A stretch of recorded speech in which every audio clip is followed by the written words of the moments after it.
Cristina, have you got a light on your face? She's an One that angel. goes like this. She's an angel. A halo. Right. It's a halo. You're live, guys. Thank you, Aisha. Welcome everyone to our FBS chat for today.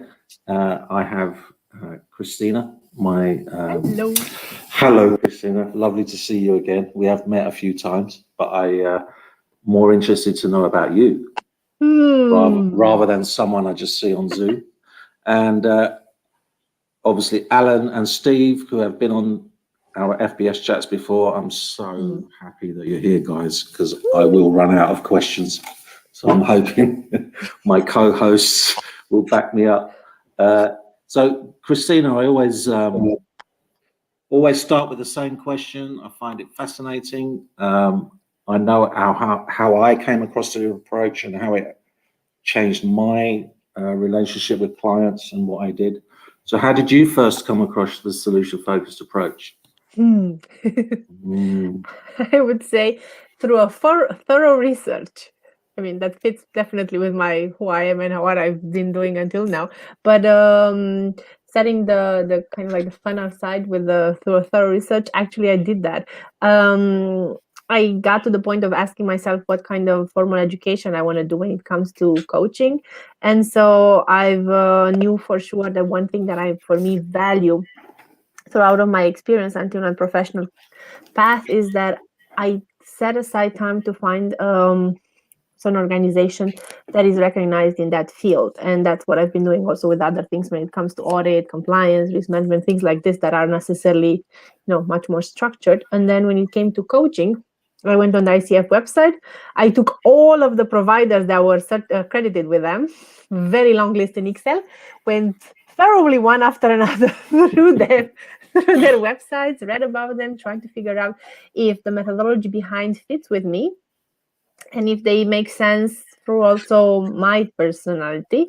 And that's how I landed to Solutions Academy, to Kirsten Dierolf. And by having a talk with her, I realized, whoa, hold on, there's something else behind this. And so that's how I ended up getting to know solution focus, and knowing also the rest of the team sitting behind them. So that's what got me in the world of solution focus, and that is thorough research. What fascinates me about that is that you came from a business discipline that is meticulous, thorough, etc., and you went out to look for something that was different, could add to your skills. How long were you in the fraud, whatever you want to call it, business? Plenty of years. I got certified as a fraud examiner in 2009. So that was when you were 17? Yeah, pretty much. 15 around. Yeah, I got certified, and after that, I got a chance also to run a couple of fraud investigations. I did a lot of years of audit, external audit, internal audit, compliance, SOX reporting, all of those things that, it always felt like you're the type of person that when you enter a room, everyone goes like, no, please not, because this means it's audit coming. And then slowly moved also in an area when you enter the room, people say, oh, that's so lovely to see you. We're so happy that you're here. It's like, okay, that's a big change. Good. But yeah, a couple of years behind me of those strict, rigid processes. As part of that, you were in a business, you were working for a company. You weren't an individual providing services. So you, particularly with fraud, you learn a lot about how companies operate. You do. And setting aside the negative aspects of that with fraud, did it help you once you've seen how good solution focus is, knowing that you knew how at least one business operated? Definitely. I think it opened up a different type of conversation to have with clients. And I think I might have said this story sometimes, but I find it so impressive because I realized it only once it happened, and that is after I discovered I don't want to say the power, but the impact that solution-focused conversation can have also on the way how you interact with clients and the type of business that you generate after that, and probably the recurring business that you generate once you have those conversations that are meaningful for the one sitting in front of you. You also realize that you're something that you should constantly use, and it's not something that's just like, you use it today, but tomorrow it doesn't fit with you anymore. But at the same time, it got me also in situations when, I don't know, I had a client calling me, potential client, offering me a very, very huge project with a, potential big financial outcome. And I had the idea, okay, we go now through a couple of solution-focused questions, like, how do you know that I would be bringing any kind of value? What would be different for you if I get involved, and so on. And after about an hour of conversation, getting to the conclusion of, you know what, really, I think I'm good with what I have. I don't think I need another person on the team. And you have to leave from that conversation saying, yeah, it's fine.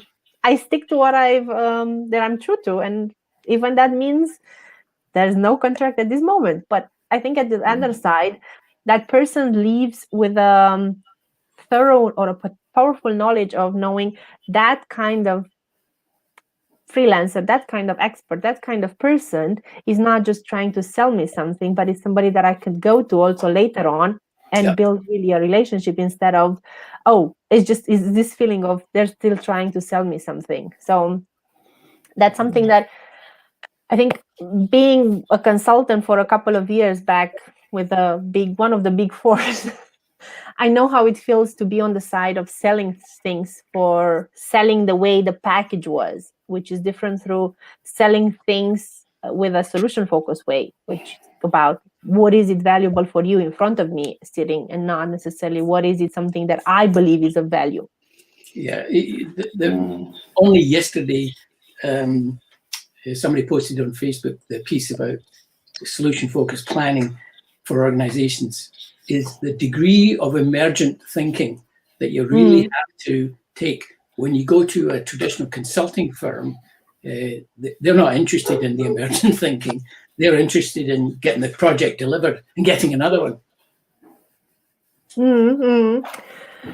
I think we had a couple of talks on this one, Alan, and I really love the fact that we had a chance to kind of like explore these areas. And indeed, as a consultant, any of the big fours, they have this the package. I'm not saying that it's wrong. Don't get me wrong. I've done that, and it makes sense at some point.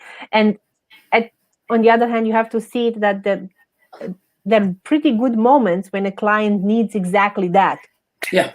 And they need exactly that also, from the logo, from the credibility that company brings, and through all of the other things that are associated with it. That's more than fine.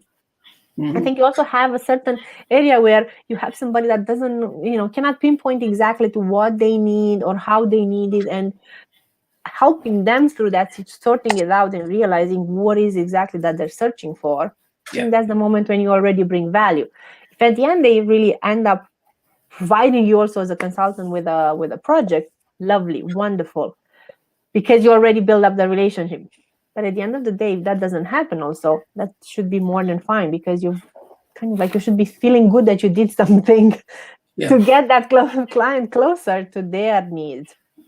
Yeah. Steve. Cristina, you and I have been working together for over a year now on the global conference, and yet we've never, I don't think, ever had a personal conversation.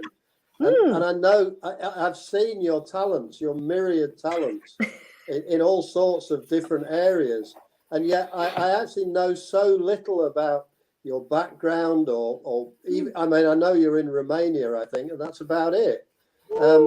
No. I'm Romanian. True, that's true. Born in Bucharest, raised in Bucharest, but I'm in Germany for about now 11 years. Okay.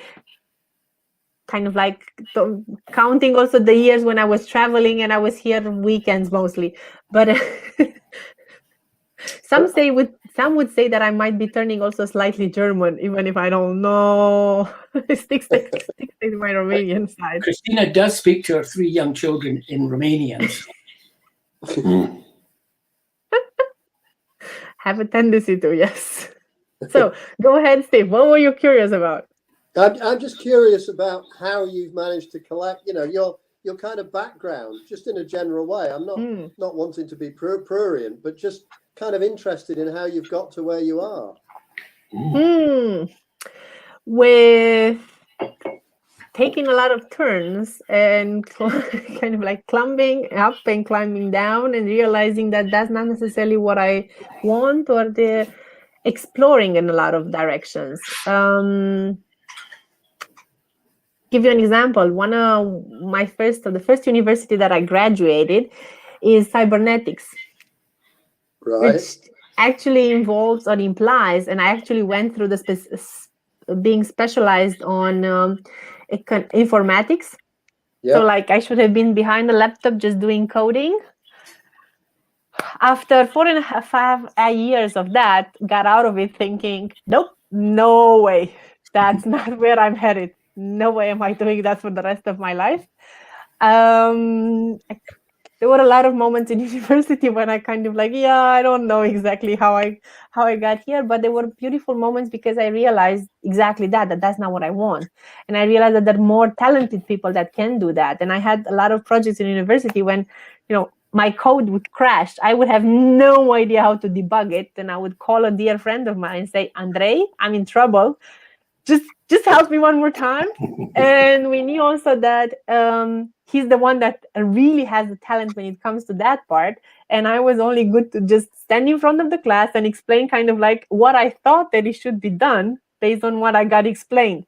So when it was to the point of doing a presentation and getting people to just be thrilled about what we got in there, I was good. But when you asked me to get something running as a code, definitely not my skill. So that was works on exploration. Same thing after that. Another university that I finished Math University. Brilliant structure. I really, really enjoyed getting that kind of mindset, that way of analyzing things. And then I ended up in as kind of like the first job being an actuary, having a different impression of it. I thought that, you go and talk to insurance more in the side of you are within an insurance company, you have all of those conversations trying to understand what is that person looking for. No, as an actuary, you sit in front of your computer alone and look at some math calculations and try to figure out what's the price so that you can still cover mortality rates, and all of those things come together with huge tables and calculations. Done that about 2 years, you realize, no, I don't see myself doing that for the rest of my life. So that's how I kind of like gathered from all of these experiences something that was valuable for me, and then I moved on. There have been moments when I realized after that, you should have done it earlier. But I think there were also moments thinking, even if it did not do it earlier, it's still good that it happened now. What did you get out of it? Oh, look how much. Yeah. And there were a lot of moments when I learned from small bits and pieces out of exactly those experiences. Not on the spot, but also like working with a team, leading a team, things like that. They got natural with time. And at the same time, I think I was really lucky because also with in advisory, I got a chance to work with a director that looked at me and thought, I should give her a chance. And then he just threw me in cold water in the sense of got me in front of a lot of clients that were difficult clients, got me in front of difficult projects that were firefighter work in the sense of save it in the last minute, and realized, yes, she can swim. So then let's get her more, which gets you in the situation where you have to learn on the spot. You have to get those skills that help you. And I realized that some of those things, like also looking at a situation and very fast analyzing it and slicing it up, that's something that right now I feel it as a useful tool also in coaching. Because one of the things that I have the tendency of doing is just to say, now rake, these are the buckets that I've seen. Yeah. This is what I've noticed. What is in there? And I think that's very useful to just, because it feels natural, and it feels natural because I had to kind of like build up that skill in different situations. So that's a bit of the things that probably in this, if you don't know about me. This explains a lot, actually. It does. Yeah. I get now a profile. No, go on. No, I mean, and as Cristina knows, and you probably know that I was going to say this evening, we were having a conversation regarding SF24, and I said, yeah, I'll attempt that. By the time I finished saying I'll attempt that, she created it, emailed it, and said, what do you think? And I hadn't finished my sentence. And I was like, and she went, you know, and I think Cristina was like, oh no, I hope you don't feel I'm stepping on toes. I was like, no, this is brilliant. You've done it. What do you mean? And this explains a lot. Can I make an observation about that? It's always fascinated me that people have different kinds of brains. And the one you've been talking about, Cristina, that you have is cyber, whatever, math, actuaries, etc. One would possibly think, oh, there's a very logical, safe brain to engage with.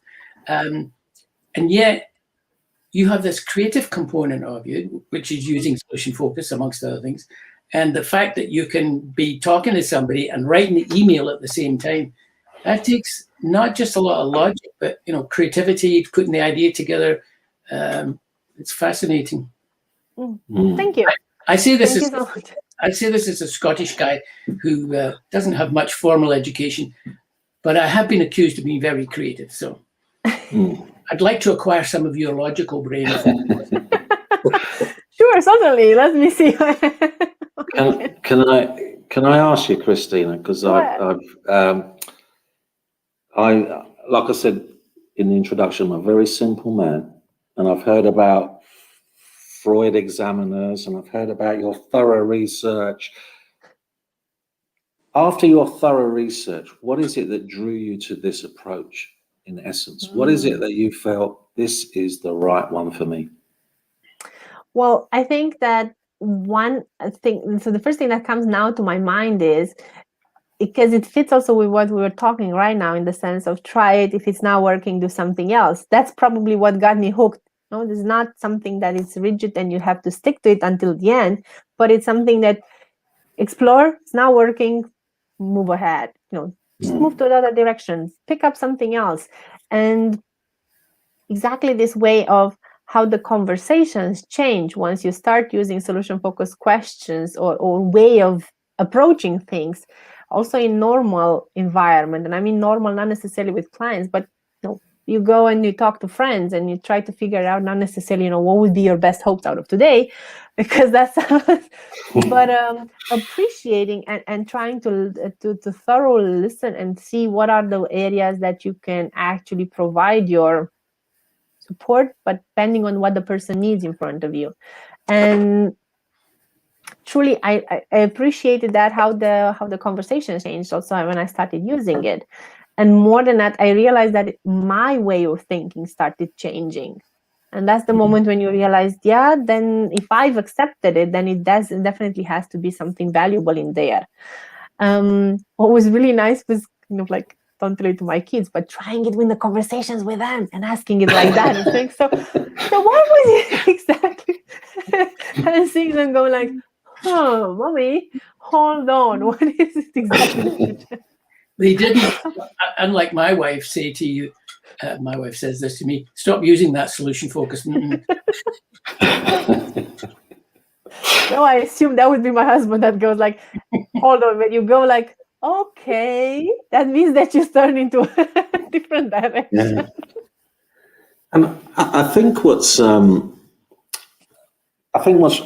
you said about, if it's not working, do something different in terms of what the client's trying, but also in terms of us as supposed support. Because sometimes we have to think, actually, what I'm asking isn't working here. I need to try something different. So it works both ways, I guess, which is why it's so beautiful. True. And if I could add into that, today, tonight about 6 o'clock, I've been working with a couple of people, volunteer my time, coaching, bit of SF training or teaching, whatever. And I've said to them, one of the rules of solution focus is we don't assume that we know what they want next. So we'll do a little summary of what's happened over the next 2 or 3 months, and they get to decide if they want to move on. And I think that's such a profound thing with clients, particularly in the world I'm from, which is business, corporate, blah, blah, blah, and lots of not-for-profits. Not imagining that in fact, I warn my clients, if you hear me telling you what to do, stop me, because I don't, you do. So I think that's really important. True. I think that's also the component of making sure that you stay curious about yourself also. And I think that goes back to what you were saying earlier. That is not necessarily me as an individual sticking to a mountain that at the end of the day, you know for sure that is not yours. But having taking a stop, saying that's not working, let's try something else over here. Let's see what else can work for me also, and not necessarily just for the ones in front of me, but also for myself. I think that's also what helped me in taking that shift between numbers and words, saying, so at this moment, I feel more like resonating with that direction than with the numbers and the fixed and the Excel, if you want to call it like that. Is nothing bad, and I can still do it, and I still do it. But I realized that also, with the last project, when I had to help a startup, okay, fine, I'll do the financial modeling, I'll do the financial plan, and all of those analysis, wonderful. But I don't go anymore like, yes, let's spend now 3 days submerged in this one. But it's like, okay, what are the other conversations that go around it? Steve, go on. You said something really interesting a moment ago that has really it sparked something in my head. If I just do a little bit of a preamble, both Freud and Steve DeShazer said that words are magic. And you said a few moments ago that you're curious about yourself, and the approach tends to, we always talk about staying on the surface, staying with the words. And yet that statement really implies that actually both as therapists and probably our clients as well, though I can't say this, that the words we use and the questions we ask probably cause us to actually be curious about ourselves. And I wondered if you had anything more to say about that. That's such a big statement, being curious about yourself.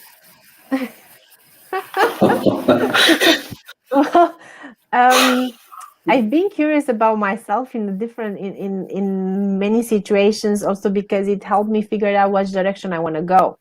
Give you another example. When I was supposed, first of all, to pick where do I want to go in university, I started very early being curious about what am I interested in. And another thing that you might not know about myself is that I did 2 years of journalism. So Stop it.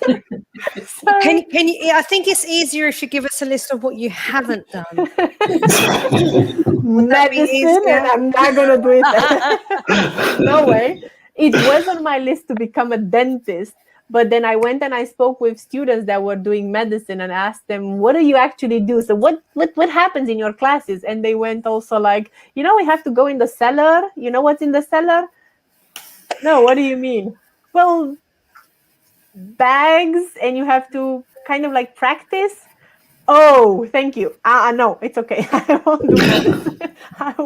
No, thank you. Forget it. But I did 2 years of journalism because I was truly curious of how that works. And I ended up being part of a newspaper for a couple of months, writing articles, going to police stations and asking questions and stuff like that. Realizing, no, thank you. How many lives did you have, Cristina? Ella, thank you for the question. I don't know, just one until now. And it's still plenty of it in front of me. I don't know what is there to come. Probably right now, a big journey that is still in front of me is to see how the kids grow up and what is it that they turn out to be doing. But yeah, I was quite curious also in this direction, because I realized about myself that it's not like my mind can work. I take a task and I just focus on this one. I need multiple things that keeps me going and keeps me curious. And I think the moment when you realize what are the things that keep you going, what are the things that are about yourself so useful, that's when you can perform better also. No, I'll give you another example. I know for sure that if I need to write something that is truly serious and I have to focus, I need to put music on. Also, when I was studying for university, I had to have music on constantly. And I could tell you based on the songs what was the text that I was reading. Wow. So it was like I needed something to get my attention differently. That's all about the kind of the memory masters. What they do is they build a palace and they remember things. You're doing it with music. Yeah, I have a true respect for those people that can do that with a palace. I have to admit that I've tried it because I was curious how it works. And also because there's one thing that I struggled entire time is remembering names. So I have a very dear friend that she can tell you like precisely all of the names and with the function and who they are and where are they from and all of those things. And I go like, how do you remember those things? How can you store them? I can tell you faces. I can describe you where I met those people. How come I know them? How come I know that face? But if you ask me a name, I'm going to be stuck and I'm going to say, so I need to remember this one. Give me some time. And the thing that I'm going to do is I'm going to go back to that event. And with that event, I'll find out those names. So same has to be linked with a visual thing. But this comes back to the curiosity about myself. I know that I need visual cues to remember things. If you want to, I can tell you a funny story about that one. Good. I was still in Bucharest working, and I had my boss asking me to drive to a client, and he gave me the address. So I'm not good with names in general, hence street names, same thing. So I called on my dad and I said, Dad, I need to get to this address. Here, I have it on paper, back when GPS was something else. So how do I get to this address? And he You're not said, old like, enough to remember time without GPS. I do. I also the remembering with a phone that goes like this, dialing it. Yeah. So he comes like, yeah, but is this the address next to the street of this street of this street? No. Yeah, okay, then I'll tell you which kind of like what street you should take to get there. No way is this working. So he went, okay, I do know now. So do you remember when we went and we bought a cake next to this place and that was next to it, 2 streets further is this building and next across the street from that building is this other building. In there you should go. Okay, thank you. Now I know how to get there. So it was all down to the cake, Christine. I guess so. But So you remember places by cake? I do remember places by pictures, yes. We're going to have to remember that in our next meeting. Yeah. Alan. Yes. So you and Cristina worked together for a little bit. Since the beginnings of SF24. And I had no idea what I was letting myself in for. This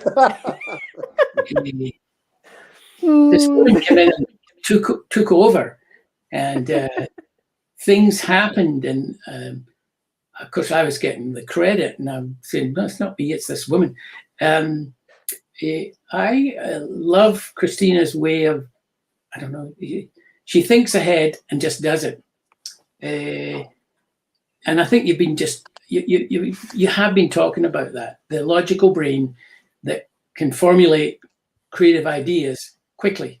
And so my question is, let's assume you're going to continue to be successful primarily with solution focus. What will you be doing in the future with it? Any speculation about that? Wow.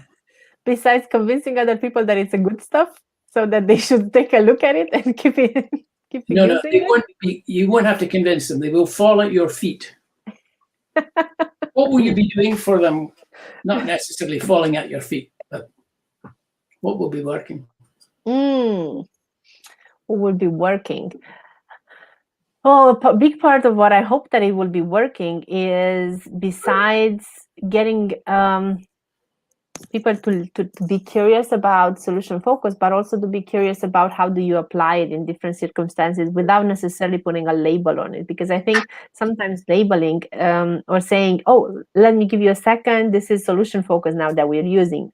There's the first reaction of, oh, there's another thing that I need to learn now. Oh, I don't know about this, so I will need to go search for it. But if you just give them a tangible example, or just let them experience it without necessarily putting a label on it, I think that a lot of times people go, oh, that was interesting. I don't know how you did that, but that was interesting. Is there a way where I can learn it or read more about it? Is there a book that you read? Or things like these questions that gets them curious about exploring further. So in this direction, definitely there are components of solution focus that I've been integrating into team coaching or working with different clients or working in different fields. And those, I think the word that you use, Alan, is applications usually. Mm-hmm. And I think this kind of work on this kind of direction is the part that I enjoy truly, and that's the part that I think for me definitely in the future would be something to keep on experimenting with. I've looked at it from the other perspective also, just take things like the Canva model, business model, and turn it into how would you have a career focused conversation on that one. Mm-hmm. But really put those solution focused questions in that framework and use it with the purpose of helping somebody look at what would be their perspective on their job, on their career, on their path. I know that we've looked at it, and then also at the solution focused performance review. But you also can take other models that are useful to just kind of like put a layer on or put a lens on them of solution focus and then see what's happening. There are so many tools. Yeah. What's interesting to me is, based on what you and I have been talking about, which is how do we get solution focus into organizations, using my word, applications of what they want. They want strategic plan, they want customer focus, all kinds of topics that we might know a little bit about. And I've had a whole bunch of those over the years, that you get topics where you know just enough to keep it going, your knowledge of what they're doing, but you can layer in solution focus, particularly in the briefing stage at the beginning, where you do not need to know a lot about what they're doing. You hand it over to them to answer the questions amongst themselves, etc., and draw some conclusions about what's working, where they want to get to, what would that look like, etc., etc. As you and I have talked about, I rarely mention solution focus to clients. I'll mention it during the work. I'll say at the beginning I use it, but that's it. It's. I don't need them knowing that it's a phenomenal way of doing things, just to get them on board. Does that make sense to you? Indeed, it makes sense. And I've seen it also. I've tried it. I've experimented with it, and that's something that it works. And that's something that it works not only because I believe that it works. It's just something that you feel from the persons or from the clients in front of you that's working. Mm. And I've seen that another comment from Ella that was with great question, Ellen, future Cristina. And I don't have a picture of that. Don't know exactly how that's going to be, because I think it's still going to be based on a lot of exploration, and that exploration still is going to happen with working with different clients, and like you're saying, different organizations that will just experience that layer of solution focus, and then based on that create further. Mm. So what was it like? What's it like for you, Steve, working with Cristina? It's fascinating. It's stretching. It's really, really interesting. I've actually got a question that possibly might help to answer this, because you said a few moments ago that you liked experimenting. And one of the things that happened last year leading up to SF24, that we decided to conduct an experiment. Literally, we had no idea what was going to happen with SF24. And it was an experiment, and we've developed a lot in the last 6 months since the last the last conference, and we're now planning something that's going to be hopefully even more spectacular. But what I wanted to ask you was, where do you see SF24 going? Because I just want to sit on your shirt tails for the ride. You're going to have Alan and Steve just following you. Well, I think that SF24 has a great potential to actually fill that need or answer to that need of everyone to have a mix of information, have that quality interaction, have that great feeling of being together, have that great feeling of sharing and experiencing and being curious about everything that's happening in the community and learning from each other. You know, I really enjoyed, and I go back to this one. I don't know why, but for me, it was amazing to see also Marco's session. You know, we're going to have him now as a watch party this week, but see Marco's session, and after that, just get a meeting with him and talk with him. What a lovely person he is. Same thing with other side of the world. You know, look at Jassim and what a brilliant person he is. And the same thing, how he helped also bring it further, because if you look at the conference that took place in India last year, wonderful thing, wonderful event. And at the end of the day, I think that's the point. That's where SF24 also fits into. Exactly, of bringing all of these people, all of these brains together, if you want to call them like that. I think there's a beautiful area of sharing, and I think there was a lot of useful information also last year from having different conversations. And I do now think it comes to my mind the feedback that we kept on reviewing, going through all of those small things and putting it together. And I do recall doing this with Tara, putting post-its on a board, trying to sort through all of those comments, and realizing, yes, that's the direction where everyone takes something out of it. You know, people join, they are present to a part of the conference, they say something that is for them of value, and they go try it out the weeks after. And with what they've tried out the weeks after, they can still go back to the recordings, and they take from the recordings another small bit, and they go try that one out. And at the end of the day, all of those tryouts, all of those experiments, if you want to call them like that, they just provide you with the impact that is bigger than something that we just thought. You know, we just let's do 24 hours. Absolutely, it is fascinating to see the generosity of people. That's one of the things I guess I wanted to get across. The way that people have just shared, and they've been content to share their knowledge, to share their experience, to share their ideas, and that seems to me to be kind of almost axiomatic within solution-focused practice. That people write lots of books, they present lots of papers, they present lots of ideas, but it doesn't feel like it's rarely behind a paywall. Yes, you might have to buy the book, but 9 times out of 10, you can contact the author of the book and they will answer questions and talk to you about things, because it's such an open way of practice. And there seems to be very little copyright either, which is really interesting to me, because you see throughout most of the coaching world, you'll see copyright everywhere, but that doesn't seem to occur in SF. And the global conference has just kind of confirmed that. And it's fascinating to hear what you had to say about people just taking stuff from it and then coming back and taking something else, because all the videos and everything else are available. Where do you see it go? I mean, we know where it's going this year, more or less. You know, we have a fairly broad view of where it's going, but where do you see it going in the future? Because I'm sure it has a future. Yes, I do believe that it has a future.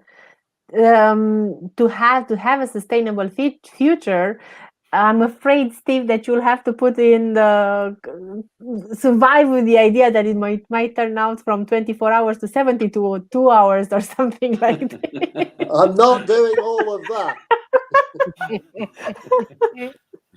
And making it through. But I think at some point it will turn out, the word that comes to my mind now is a festival.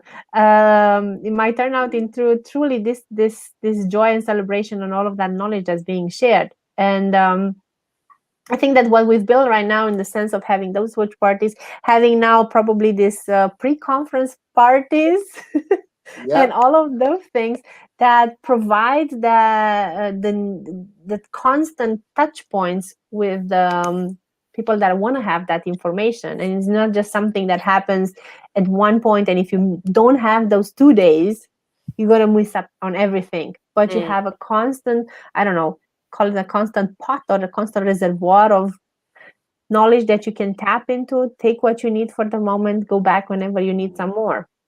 I truly believe that it's going to help bring also, and I think this is what's happening now even more with SFIO being part of shaping up also how they want to be present in the conference, and consciously and decision ways on allowing how this is going to take form in the conference. And I hope that that's going to be also a way of looking at how we can integrate all of those platforms. I look now at how the SF retreat is going to be connected with the conference, and how SFIO is going to be connected with the conference. Now, then the next question is, what else can we connect to this conference so everything can, come together like some small pieces of puzzle? And then at the end of the day, like, that's how you bring also the community together, and everyone can get to learn something out of it.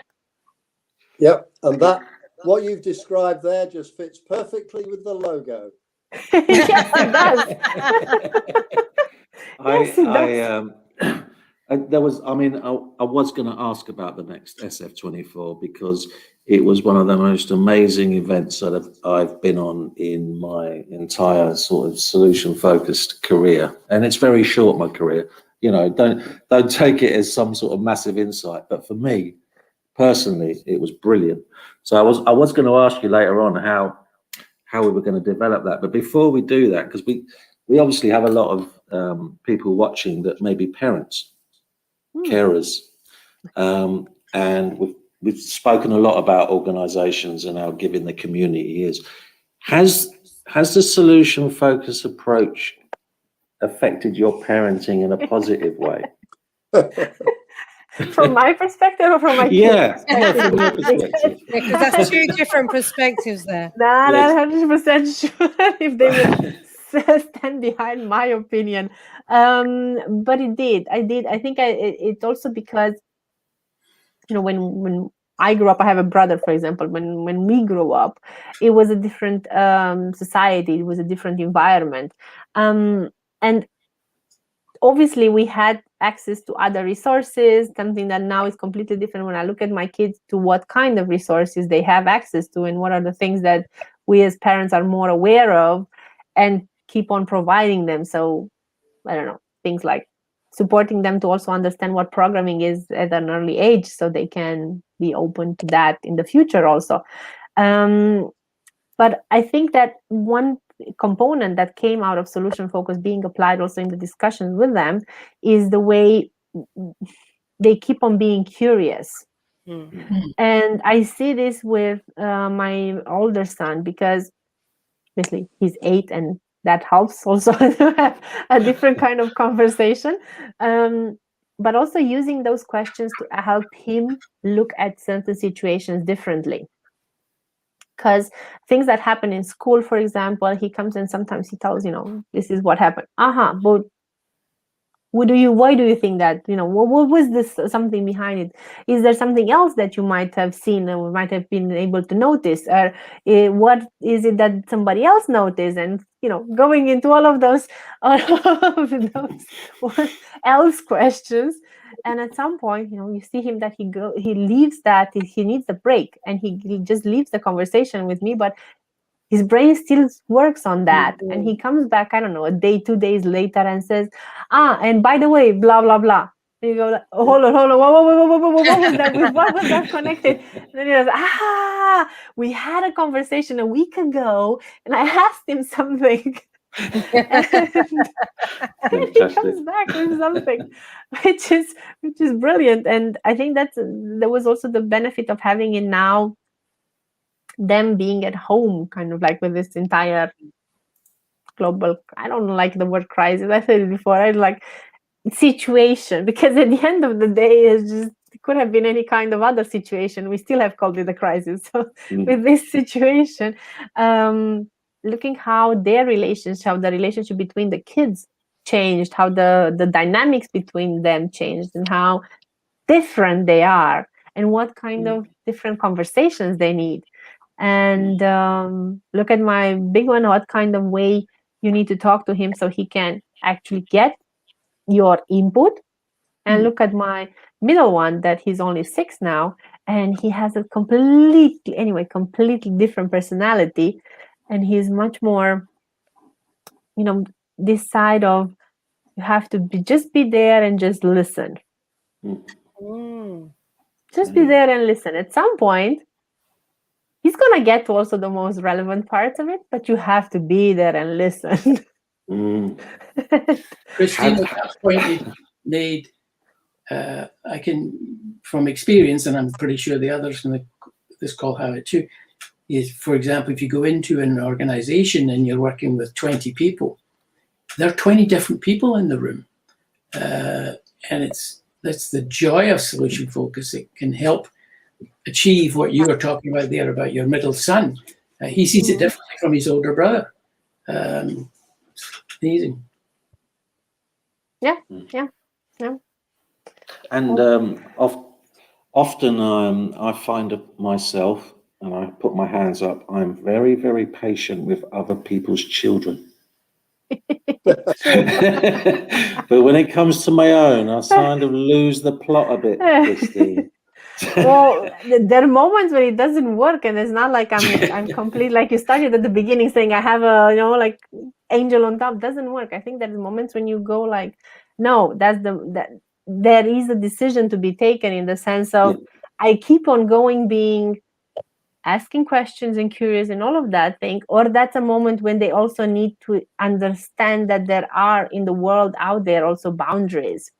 Because I think this side of exploring and looking and searching and allowing them to explore and to understand and to try it on their own has a huge advantage later on. But at the same time, that's not something that happens every time or all over the world. And I think we've been working a lot in the last years also to help them see how the world is sometimes probably unfair. And even if it's unfair, you can still do something about it if you're willing to do something else. So like, if it's not working, do something else. And there have been situations when both of them come back and say, oh, mommy, but my opinion would be that this is not fair, or that should have been different because of. And there are also situations when you see that for them, because they don't have an experience, or because they don't realize exactly where the boundary should be in the world, you feel like, okay, now is the moment to take that decision and say, this kind of approach doesn't work, but I need to be different, and I need to be different to tell them, no, stop, hard stop, that's it. You need to be more directive sometimes. Yeah, and you have to just, I think that it's also not, there's no prescriptive way of being a parent, and I think nobody tells you what you should expect once you embark on it. And I think everyone's experience is different, and for us was definitely a journey with the three of them, Cristina, which is not ending. I think there's so much in what you just talked about, whether it's for a client or a friend, but with your children. The line is parents should never teach their children to drive. Well, why is that? Because they're not trained to teach that subject particularly. What's brilliant about solution focus is when we're using it on our family members and a child, etc., we only go so far. It's our job not to interfere with what they're doing, but to help them do it better. So I think this whole conversation about using it with children is so important because it applies to all of our clients. Yeah. I just wanted to say that I have a true big respect for the entire SF in schools community, because I've joined a couple of their sessions, and it's brilliant what you can learn from those conversations. And I think that's the power of saying, oh, I've learned something. How can we also support them to pass it along in schools? Because that's when you have a bigger impact, that more kids that can benefit from those things, that they might not benefit because the parents might see it differently, or they might have a different approach, or maybe they do need a different kind of support. So that community has a lot of knowledge in there. Yeah, Absolutely. Steve, you wanted to say something? Yeah, well, I wanted to ask another question, actually, because you used a really interesting word. I've been doing a lot of training of negotiators recently, and one of the things that we talk about a lot is perspective taking. And one of the things that I kept hearing in the early stages of our training were, what about your position? What about your position? Yeah. And I kept referring back to, well, hang on a minute, you need to take a perspective on this. And it sounds almost like the same thing, but yet it's so utterly different. And I just wondered if you had any observations to make about the importance of perspective taking in SF. It's a brilliant question. The first thing that came to my mind is, do you know Chris Voss' work? The work that Chris Voss has been doing is not I don't think he even knows that solution focus exists, but he's a former FBI negotiator, and he has a very interesting book. Once you start reading through it, and you realize, okay, exactly that I might have heard somewhere else, if you know what I mean. And that's beautiful to see how those components he probably intuitively fitted them in negotiating with hostage situations. And there's plenty of examples also in his book, in the sense of how can you get in there and have a talk without necessarily trying to, like you say, impose a position or impose a certain perspective, but be mindful of what's happening. So I do think that at the end of the day, negotiation, it is about how are you mindful of everything that's happening in that one. This moment, there's also a couple of situations that jumped to my mind, thinking now back at doing fraud investigations, and how you have to not necessarily look at the person that's behind, that's in front of you, that you're trying sometimes to interview, but also to look at the entire perspective of what has been happening. What are the things that you can stay aware of, and how do they see it? What are the things that other people see, and what it might have been that you have not been able to see and they have been able to see? And so I think that's exactly that question. It goes in solution focus of asking, and what can it, what would, if you take now the miracle question, what would your husband notice, or what would your wife notice, or what will your relatives notice, and all go down that path. And I think that exactly in that situation of a miracle question, there's so brilliant and powerful questions. And especially because the one thing that I've noticed is a lot of clients, they do expect you to ask them about themselves. They will be able to tell you exactly what I would be noticing that morning. Oh, let me tell you, so it would be like this and like that. And at the moment when you say, lovely, and what would your boyfriend notice? Huh? And what would, I don't know, your dog notice? And they're like, what? Hold on. And then they, based on taking those paths different, extending their views with those questions, that's the moment when they actually have a chance to look at themselves and take that different perspective at the end of the day. So to go back to your question with negotiations, I think definitely solution focus has power when it comes to negotiations, because it allows you to probably keep that one in mind, that the person in front of you is the expert, and keep that thing in mind that you're at the same level, and it's not you trying to impose your wish on that individual, even if it's a hostage situation, if you want to go to the extreme. Well, Wow. absolutely, and that's the irony of that statement is when you talk about hostage situations, that the famous Stockholm syndrome was actually based upon an expert trying to impose his will upon a person and blame somebody else for his own errors. And Stockholm syndrome came out of that. It's not a real syndrome. So, so you're absolutely right. And solution focus could never do that. Could never impose that kind of vision on something. So fantastic. Thank you. This is the part that I really enjoy with conversations with Steve. He would go broad, and then he has also that's the beautiful part of it, because if you want to go also deep with Steve in also concepts that are related to psychology, to other really deep topics, that's the beautiful part, that he can bring also both of them together and say yes, and look at the other perspective now. And Steve. Steve. We love you, Steve. Always lovely. Christina, this is not counter to what you said. There are other ways of doing it. I mean, I've always used my Glasgow, Scotland background, particularly if I'm working with as I was a few years ago, a German metals company in Canada with the angry union leaders and so on. And so similarly with what Steve was talking about, the perspective and so on, I'd say, I'm from Glasgow, and if I came here to work, what would I like about the company? You're shifting their perspective based on something, being from Glasgow, an industrial town, all this kind of stuff. So I think it's really important.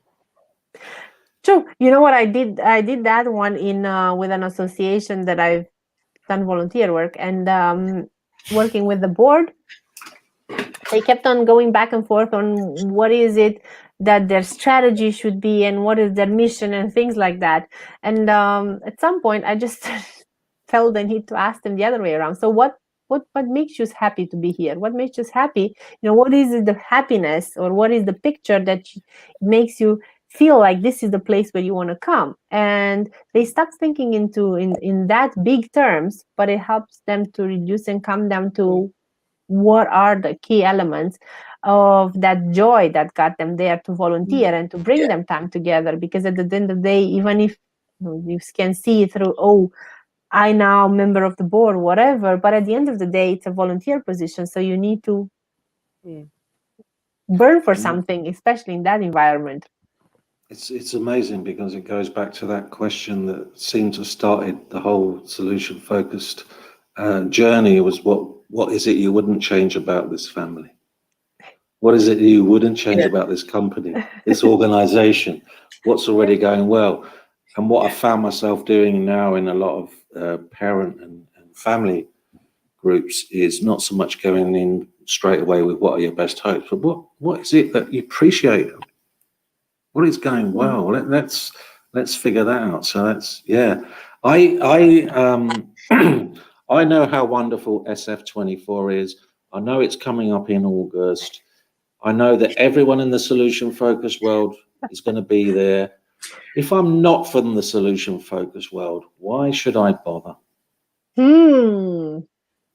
Great question. Steve, why should they? Steve, Alan, Christina. Joe, you mean being on for 24 hours?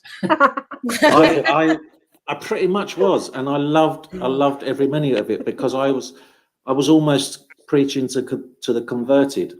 So I guess the question is, I will be there regardless. But if we have a lot, we put a timer on this one. We see if you make it 24 hours. Steve made it last time for exactly 24 hours. He did. He can find you everywhere in all of those Zoom rooms. The answer, Joe, if you want an answer from me, is that it is a fantastic opportunity to meet some amazing people, to learn some interesting things, and to develop connections across the world with people who really want to share. Can we have a recording of exactly this piece so we can put it on the website? Yes, I think that is only any other. We just cut this one. I'm determined to get this point over. For those that are coming into SF24 from a different perspective, they heard about it or about solution focus, etc. the breadth of topics that they can pick up on SF24, and not necessarily buy into all of them, but get enough of an in-depth understanding of one particular part that then leads them off into somewhere in the future. It's great. Yeah. Thank you, Alan. Yeah. I think that I would pick on that one and say, what I've noticed that was extremely important for people is what we were talking also about earlier, the fact that they can take a concept, leave out of one of these sessions and go with a grain of knowledge, with a grain of curiosity or towards something and say, well, that's something that I'm going to take a look next week or the week after. And in some sort of a way, it has already provided them something. And, they're going to keep on growing and keep on growing.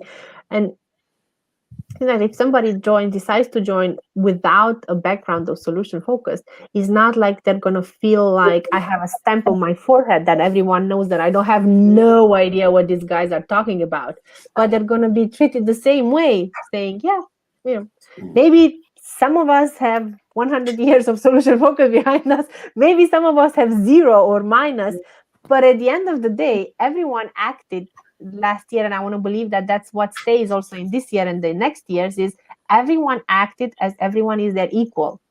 And I think that was a beautiful part also with throughout also the panels, that nobody acted like I'm here in an expert position, but I'm here in a sharing position, and everyone is in a sharing position, so let's all share.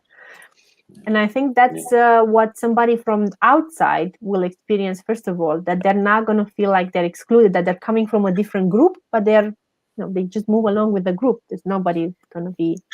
And if you're an expert in something, let's say agile, or an expert in therapy of some model, etc., go with an open mind, particularly agile, and look at what's in agile that can be, you can add in solution focus and make it even better. That's a bit of biased perspective for me, but listen to solution focus from the perspective you've already got from systems for change, agile being one of them, as an example.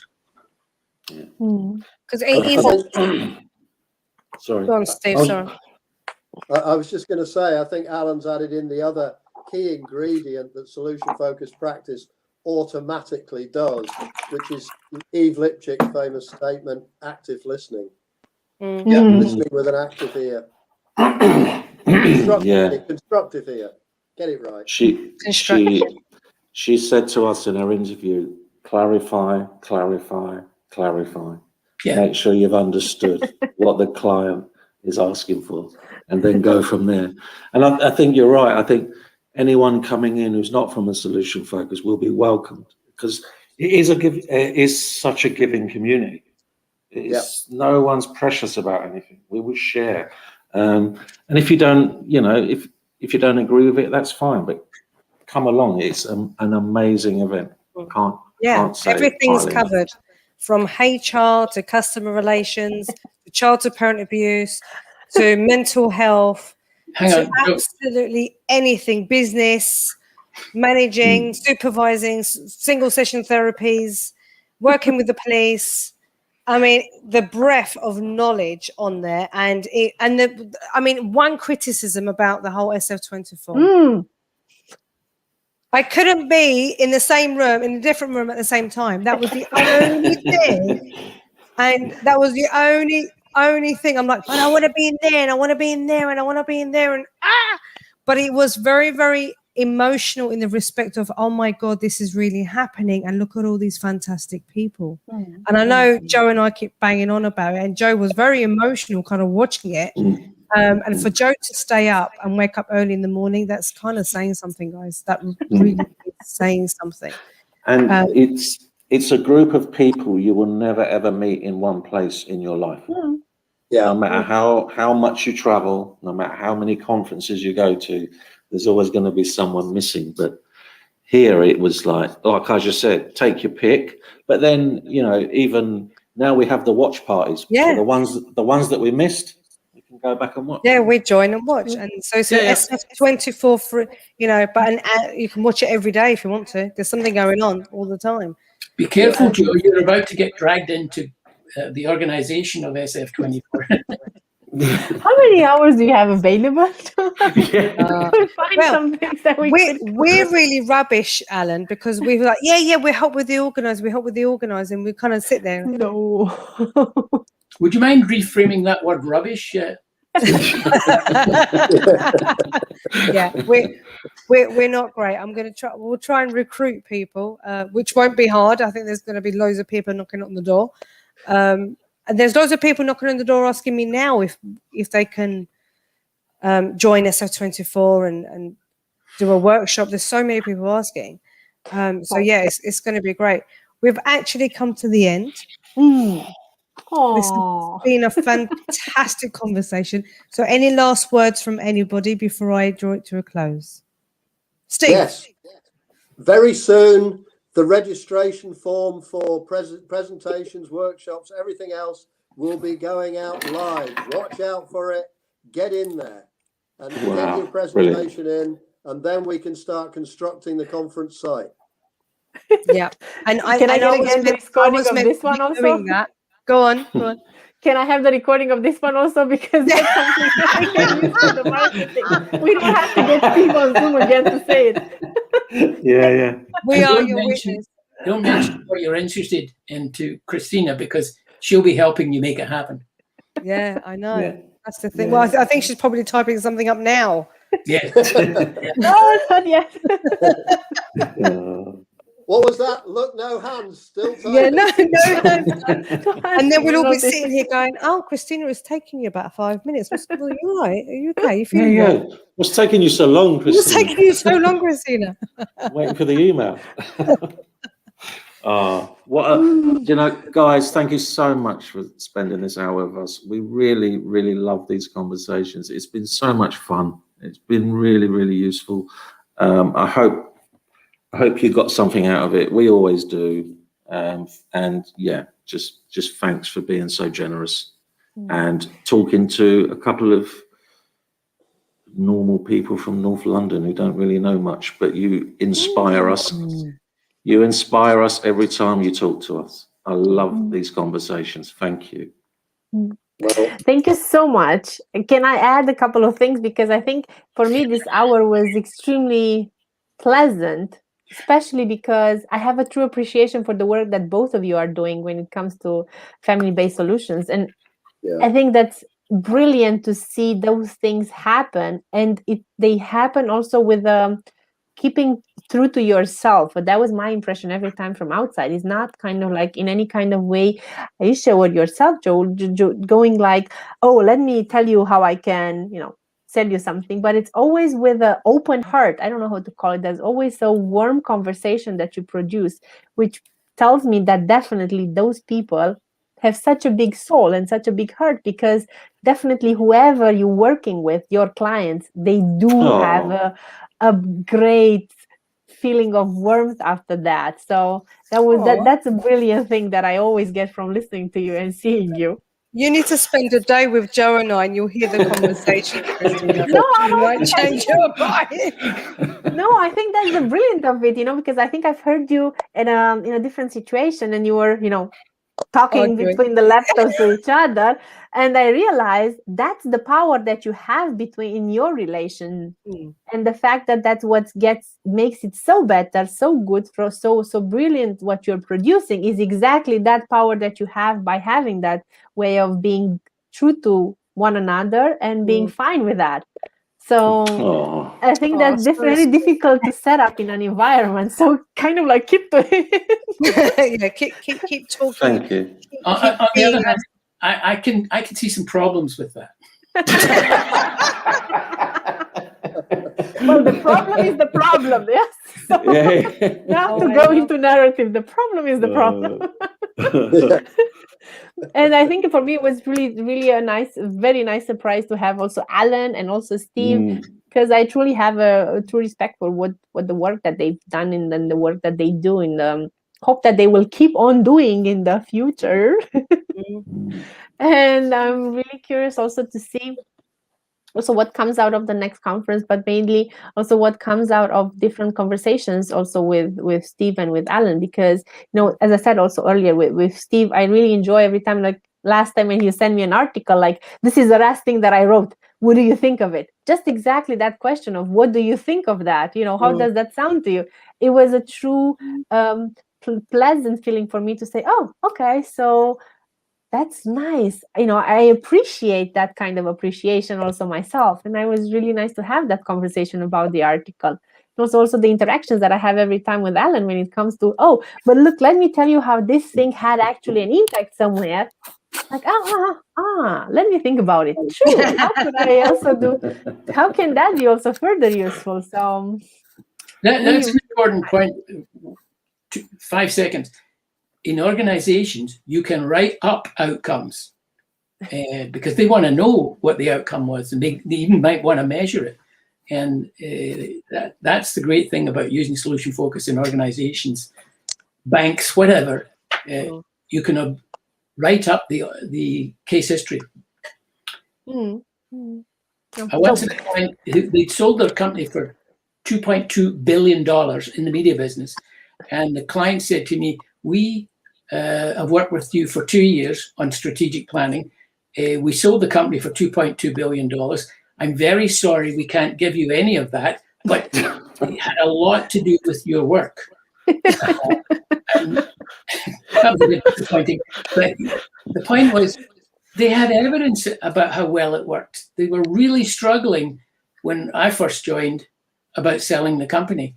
And it was the joy in knowing that you'd have made a contribution. That made it really important. Anyway, Definitely. Well, that's it. We're done. Thank Can you, I guys. ask you guys to just stay there for a couple of minutes so we can say bye-bye behind the scenes? But Wednesday, we have, does anyone remember or can anyone guess? You've already said this person's name. You mean Thursday? Thursday. There you go. You don't even know what day, Ash. Christina has to tell you took what my day daughter it to is. school today in her PE uniform thinking it was Wednesday. Because I'm one of those mums. We have Marcos. We do indeed. We do on Thursday. And when is his Watch party, you mean? watch party? On Thursday. And we have him on FBS chat on Thursday. Lovely. Then both of them in the same day. Both of them the same Thursday day. at That's 4 going to be a big day of Marcos, but I'm more than sure that that's going to be brilliant. Yeah, I'm he's really brilliant. curious what he says about universities now. Yeah, I mean, all he has to do is talk and I just listen. He can say anything and I'm just like, it's a bit like when Alan talks, I'm like, pay attention. And last comment from Ella. Thank you all. Cristina, you are wonderful. Beautiful general words for FBS. Super well said. And we love you. See? It's not something that I'm biased to. See? Other people are saying that both of you are great. Yes, you are. You're very biased. But we love you and thank you so much. Sorry, Alan, go on. Just a quick piece of news. Kenneth Kwan in Singapore and I talked today. He's putting together a conference for business in solution focus in organizations. And it's not so much a conference as a body of knowledge, case histories, et cetera, to appeal to clients to take up the model through folks like us. And I'm so excited because it's been very important to me that you can use solution focus in organizations. Just hasn't been widely understood. So Kenneth has been doing it himself for quite a long time. He wants to bring it to the surface. I think that's fantastic. And we can all make a bit more money. That would be nice. I think it's about making also an impact. That's one definitely think it will be making an impact in the sense that we were also talking earlier. So what would somebody that's coming without knowledge of SF in a SF24 conference get? Exactly that welcoming and rich and fullness of the knowledge and experience of the entire thing. So I think that's beautiful to contribute to that. Kenneth is very conscious of SF24 and others, and is would never do anything to override it or whatever. Although he does want to do it in August, I said maybe a bit longer. No, I think there's more collaboration there as well. Yeah. Okay, involved. Right, everybody. And sorry, one last note: the website, the site that we've been on. I pulled the browser page to my main screen, and it disappeared. But you've been talking, and I'm sure I'm still on video. It's weird that happens. If you hear it again, it was Chrome that I was using. Oh, well, you're definitely here. We can see you. Yeah, definitely. Always a good sign.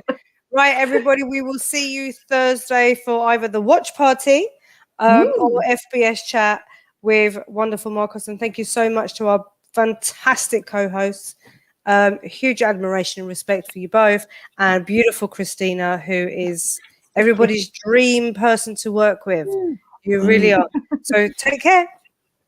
Cristina.